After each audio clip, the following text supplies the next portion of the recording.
Gaming is broken, and it's your fault. Well, maybe not. I know you're thinking, but TGP, I'm a good gamer. I love games. I can't be part of the problem, right? Right? Wrong! If you are participated in any of these practices I'm about to list out, you deserve a share of the blame. And don't worry, I deserve a piece of it too. So if you've ever pre-ordered a game, paid for a season pass, purchased a microtransaction, bought a game that you know is going to be broken, bought a sports game, bought a quick and dirty remaster, put other gamers down for where they choose to play their games, or stood up for a developer and publisher after they put out a steaming pile of dog shit, then you, my friend, are part of the problem. So take a seat and get comfortable, because we are about to crack this wide open and figure out how we got to the point where games will charge you for double XP just to make a game playable. Looking at you, Ubisoft. I didn't want to make this video. I sat down ready to make a first impressions video for Starfield, but to be honest, I was on Twitter or X or whatever, and it's just utter nonsense. On one side, you have people who are obsessed with Xbox, acting like Starfield is the second coming of Christ. And on the other hand, you have Sony fanboys who are trying to act like Starfield is a steaming pile of hot garbage, even though they've never even played it. People are treating video game exclusives like political parties, and people already treat political parties like sports teams, and it's just obnoxious. You want to hear our honest thoughts on Starfield? It is the game of all time. I personally think it's a good game, but it is 100% a Bethesda game. If you like Bethesda games, odds are you'll like Starfield. If you don't like those games, then there's a big chance you won't like this one either. But it's on Game Pass, so give it a shot if you want. Or don't. We do not care. What we do care about is what has happened to the state of gaming. It could be the member berries kicking in and nostalgia talking, but gaming used to be better. And while that is our opinion here at TGP, gaming at least used to be objectively different. Jedi Survivor was a fantastic game. Respawn Entertainment flexed their creative muscles again with a game that rivals the excitement and wonder of even Star Wars' recent cinematic outings. But when the game launched, there were plenty of issues. EA issued an apology. Cyberpunk 2077 is about to get an update 3 years after launch to finally bring us the game we were always promised, with a masterfully crafted world and a gripping story and amazing characters. The team that brought us the Witcher series had a vision in mind of what they wanted to make, and while the vision was good, the game itself was marred at launch by a bevy of issues and glitches that made the game unplayable. So unplayable that CD Projekt Red had to issue an apology and refund the game to anyone who had bought it. Anthem, Mass Effect Andromeda, Battlefield 2042, Redfall, Pokemon Scarlet and Violet, Fallout 76, and even going back as far as Assassin's Creed Unity. Gaming has been trending to a push the game out now and fix it later kind of landscape. These are only a few examples, and I'm sure if I even attempted to list every single one I knew, I still would not be able to hit damn near all of them. Developers and publishers hold a share of the blame, but often overlooked is the percentage of blame that we as gamers should accept as well. It's not controversial to state that money talks in the gaming industry, just like in every other market, but the shift in the gaming landscape can all trace back to one key contributor, the bottom dollar. So it should not be controversial to state that the person with the dollars in the scenario should shoulder some of the blame involved in the current state of gaming. This is not to say that we as consumers have not been manipulated along the way, we certainly have. The beginning of the end started with the pre-order. Pre-ordering was not a new concept by any means and has been around for at-home gaming since its inception. However, there was a shift in the early 2000s of companies trying to exploit the pre-order. Pre-order bonuses became the norm. These bonuses could range from things like in-game bonus content to real-life items. For instance, if you pre-ordered Assassin's Creed 4 Black Flag, you would get a complimentary branded football. Unfortunately, if you pre-ordered Madden that year, you didn't receive a complimentary pirate flag. While the bonuses varied across the games, the objective was the same: sweeten the deal to encourage consumers to buy a product before it was even available. Not only this, but it was encouraged to pre-order before games were even reviewed. And don't worry, we will get to the embargoes. There are still currently games able to pre-order that have no footage attached to the game. And I would wager that there have been instances where you could pre-order games before they were even announced. The culture of pre-ordering is our first piece of blame pie that we must eat. I'm guilty of it severely. The hype of a game has gotten to me on more than one occasion. Hell, my friend and I have Spider-Man 2 pre-ordered right now. Suits are fire though. The need to have a game in my hands the second it was available and be one of the first in the world to play it hooked me in at a young age. At a time where digital distribution of games was nowhere near what it is today, a pre-order meant that you would visit a retailer and pay them in advance. You would receive a ticket or a receipt of the transaction and be told when you could come to retrieve your order. And on some games, that simply meant waiting until the Tuesday or Friday the game released and then going into the store. But for the most hyped titles, things were much more exciting.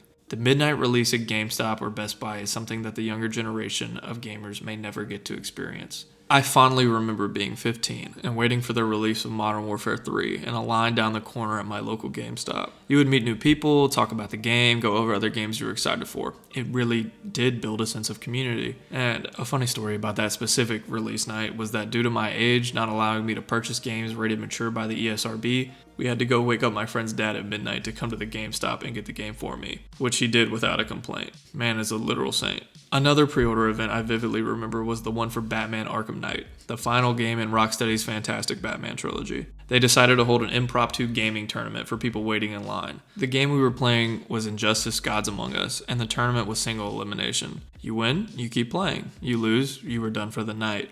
I was able to get into the championship spamming Nightwing moves, and while I didn't win, I did get a second place prize, which was the Arkham Knight cardboard cutout from the store. Quick moment of silence for the GOAT Kevin Conroy. These experiences almost made up for any shortcomings the games may have had. Even while the game may not have lived up to the $60 I had spent on it, the memories and the excitement I felt made it worth it. However, it was around the early 2010s when I vividly remember any time I would purchase a game, I was constantly asked if I would like to pre-order a different game. It was almost as if the cashier would size me up and try to determine what game they would need to quickly advertise to me to try and get me to pay just a little more. They would even let you reserve the game for as little as $5. In my younger years, that sounded like a bargain. For only $5, I could reserve that next big game? That was less money than I made in an hour working in the electronics department at the local Kmart. So how could I say no? What I did not realize at the time was that this practice was giving money to a company with essentially a loose promise of happiness. It was me putting my faith in a business that cared very little about me past the money I could give them. As we entered the age of high-speed internet,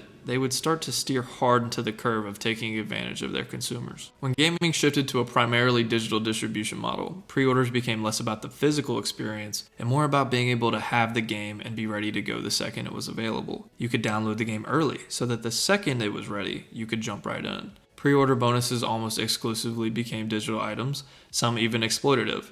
Some would be simple, such as a unique cosmetic item, like God of War literally had the most basic shield cosmetics, but others would prove to be more controversial, such as unlocking items that were already in the game or giving unfair advantage in game to players who pre-ordered versus players who did not. But when we entered the high-speed internet era too, came the addition of developers being able to update their games, and this is where we see the most damage done to our current state of gaming. On the surface, a developer being able to revisit a project and fix bugs or glitches or even add content is a good thing. Games used to get to a point where they would have to stop development and enter production so they could ship on time. Once a developer released a game in the wild, that was it. If there were any glitches or bugs, they would be in the game, and they were not getting touched again. Occasionally, developers could update later release versions of the game, but even this was a rarity. While this could prove to be unfortunate for some games, not being able to gain any more polish, it did prove to have an important function that has since been lost. Developers only got one shot. They needed to make sure their game was as good as it could get, because they did not have a safety net to fall back on where they could just fix something on the back end. The current state of gaming shows the damage that being able to update a game has done. Publishers set deadlines that they are very hesitant to move off of because they understand that work on a game does not finish when they start producing discs. Rarely does a major title ship without a day one patch, meaning that the development of the game did not stop when the game went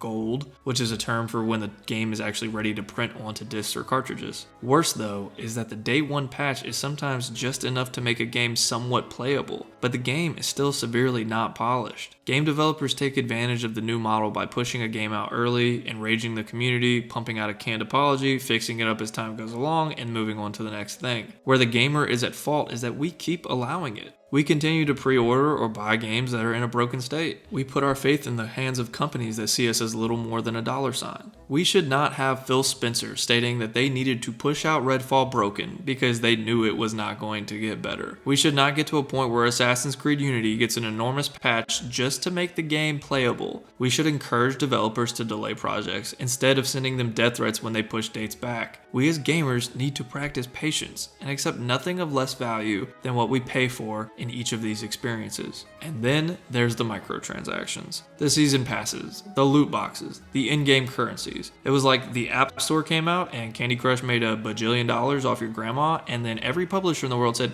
you know what, we might be able to do something with that. I will say that some games get a pass from me on the microtransactions and season passes. Free-to-play games like Fortnite and Apex Legends don't charge you for anything, and the items you buy don't affect the gameplay. However, it's not just them. You have season passes and everything from Call of Duty to Destiny to freaking NBA 2K. These are at this point $70 titles. Sure, you can download Warzone for free. You can also buy guns in the game that you haven't unlocked and are souped up enough to give you a competitive advantage. Loot boxes aren't as common anymore, but if you look at Overwatch 2, you find how broken we have really become. If you don't know what I'm talking about, let me explain. When the first Overwatch launched, it was hailed for its freshness in the hero shooter genre. However, it was stuffed with loot boxes, so its publisher, Activision Blizzard, said, you know, loot boxes are cool, but how can we make even more money off of manipulating people? So they said, hey, check it out, here's Overwatch 2. And people said, well, what's the difference? And they said, with the game? Absolutely nothing.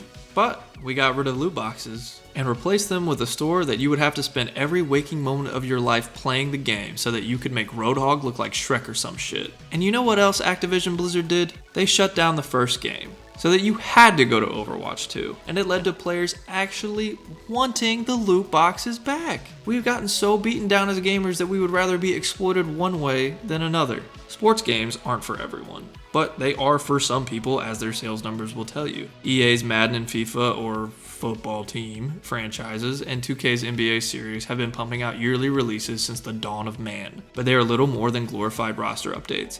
In fact, EA has consistently removed more features from their games than they've added. And when they need something else to slap on the back of the box, they just pick from that list that they already removed and act like you should just appreciate it. For instance, in Madden 24, can you believe that they have referees on the field? Like, good lord man, Tecmo Bowl had a referee and ran on something as powerful as your freaking toaster. Then you get into the Ultimate Teams and the My Teams and all that nonsense. And they don't have those dirty, stinky loot boxes. No. They have card packs. And that's so much better. So that feeling that you got as a kid when you got a fresh pack of sports card, or, let's be honest, my generation was cracking open Pokemon and Yu-Gi-Oh cards, and you were wondering what you got, and occasionally you would get a Charizard or a Blue Eyes White Dragon. But most of the time you ended up with like 3 Silcoons or 5 Zone Eater cards. But you know what's different between those cards and the ones on Madden? They're real cards. Meanwhile, Madden and 2K sell you some glorified NFT of some out-of-position Bol playing frickin' point guard and who's a 99 overall even though he can't keep a job. No hate, man. Good luck to you this year. Go Ducks. But you know what the worst part about it is? It still makes money. Which means that somebody out there is buying that nonsense. And the more people buy it, the more they're okay with it.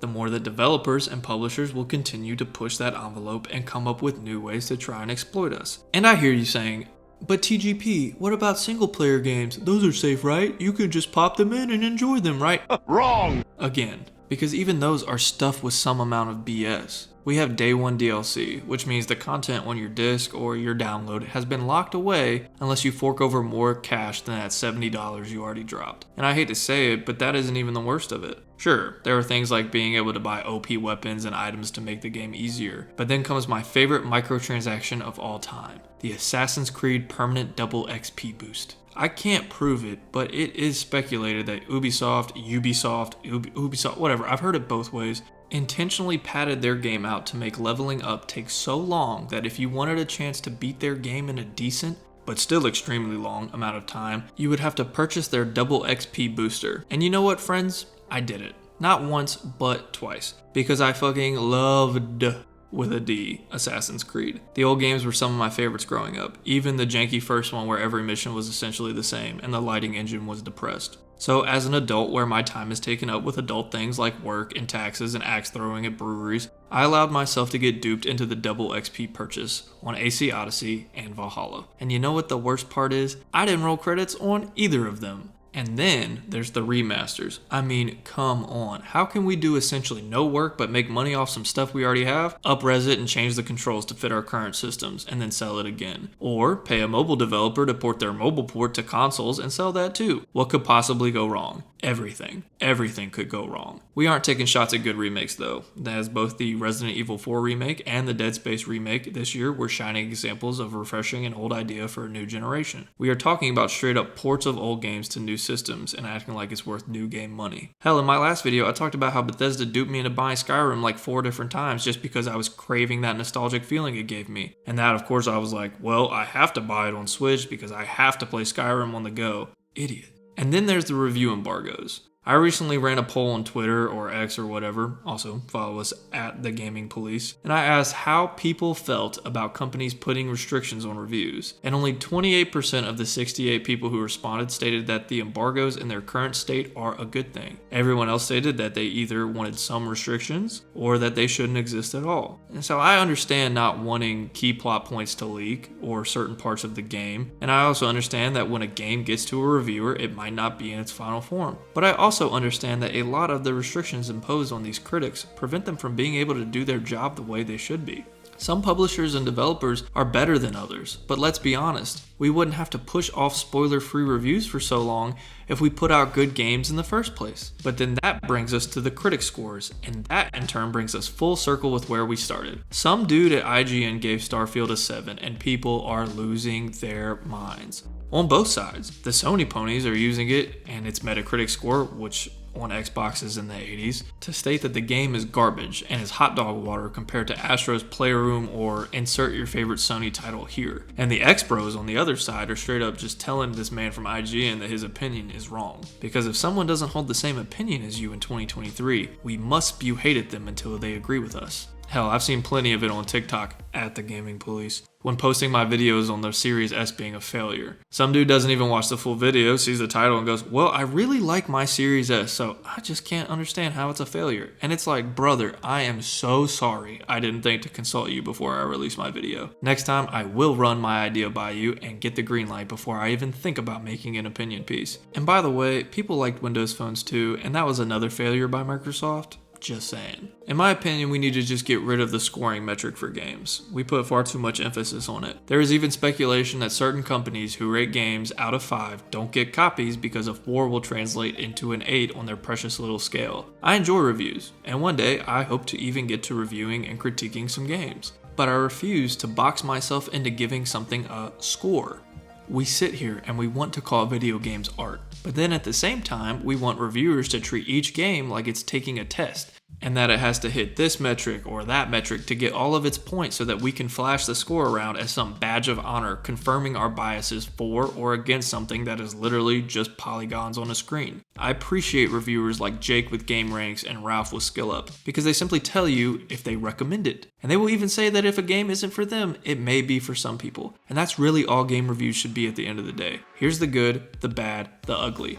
And you, the consumer, need to decide if it's worth your money. And if it isn't, don't give it to them. I will admit that I've played games strictly because it had a good Metacritic score. Even if I previously had zero interest in the title, seeing that beautiful green square with a number in the 90s made me silence any doubts that I would like whatever game that score was next to and buy it. And you know what? Sometimes I didn't like them because they were very good for whatever it was they were trying to do, but I didn't like that type of game in the first place. I had this sort of gaming FOMO. That's fear of missing out if you didn't know that, Mom. Shout out to Mom for subbing. But we would all be better off if we just played the games we wanted to play and didn't treat gaming reviews like the word of God. Even though in reality it's because we already pre-ordered the game and we just want that sweet, sweet confirmation bias telling us we didn't just blow our money on Gollum. Spoiler alert, you did. So gaming is broken. It's definitely partly my fault, and I'd wager it's probably your fault too. So how do we fix it? This is my call to action. Please stop pre-ordering games. Please stop giving these companies your money before they have put out something that deserves your money. Please stop buying microtransactions from $70 games